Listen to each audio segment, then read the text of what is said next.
चिलन पूछे, गुरु जी आप ये जो बताते हो कि भाई हृदय की में ज्ञान चाहिए और दिमाग में नॉलेज चाहिए, और ये थोड़ा और समझाइए सिस्टम क्या है।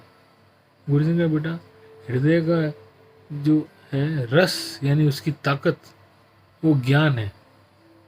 और ज्ञान क्या होता है? वो सच का मतलब ज्ञान है। सच एक ही है कि भगवान सच्चा है, और जो दुनिया में पैदा हुआ है, जो हमारा एग्जिस्टेंस है, वो सच्चा है क्योंकि वो उसने बनाया है।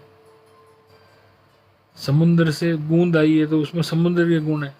परमात्मा सच है तो उसने हमको यहाँ बनाया है, तो हम भी वही सच हैं, उसका अंश है, उसका एक टुकड़ा है। तो वो उसको उसको इस बात का ज्ञान होना चाहिए हृदय को कि ये मैं अजर अमर अविनाशी हूँ, मैं ईश्वर का प्रेम और उसकी याद से भरा हुआ हूँ, और ये बात सच है। इस बात से उसको हृदय को ताकत मिलती है, ग्लूकोज मिलता है। और दिमाग को ताकत किससे मिलती है? कि वो दुनिया के सामने टकराता है तो उसको नॉलेज चाहिए। नॉलेज होती है, स्टडी करो, कोई कोई चीज़ की पुस्तकें पढ़ो, किसी की जीवनियाँ पढ़ो, उनकी बताई हुई बातों को गौर करो कि भाई इसमें उन्होंने ये ठोकरें खाई, इन्होंने ये दुख उठाए, तो उन्होंने वो कैसे बचे। तो वो हुनर आएगा कि दुनिया में सिर उठा के कैसे जीना, दुखों से ठोकरों से कैसे बचना, और स्किल्स सीखो पैसा कमाने के लिए चाहिए। तो चेले ने बोला, गुरु जी फिर इससे क्या होगा?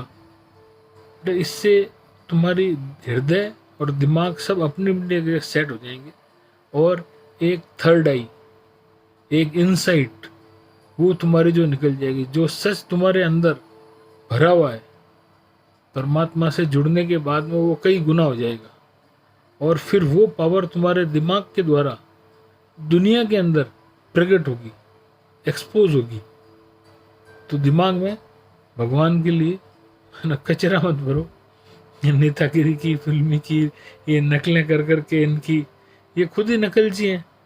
ये कोई नकल करता है, नकल करनी है ना तो कोई महापुरुष की करो कि भाई इसकी बातें, ये मैं ऐसा बनूंगा, उससे भी तुम बेटर बनोगे।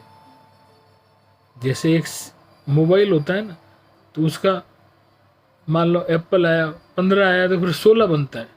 ऐसे ही महापुरुष हैं, उनमें जो गुण है ना, तुम उनसे ज़्यादा गुणी बन सकते हो। उनकी बातें पढ़ के उनसे ज़्यादा आगे बढ़ सकते हो। कोई अंत नहीं है। टॉप की सीट जो है ना, वो हमेशा खाली रहती है।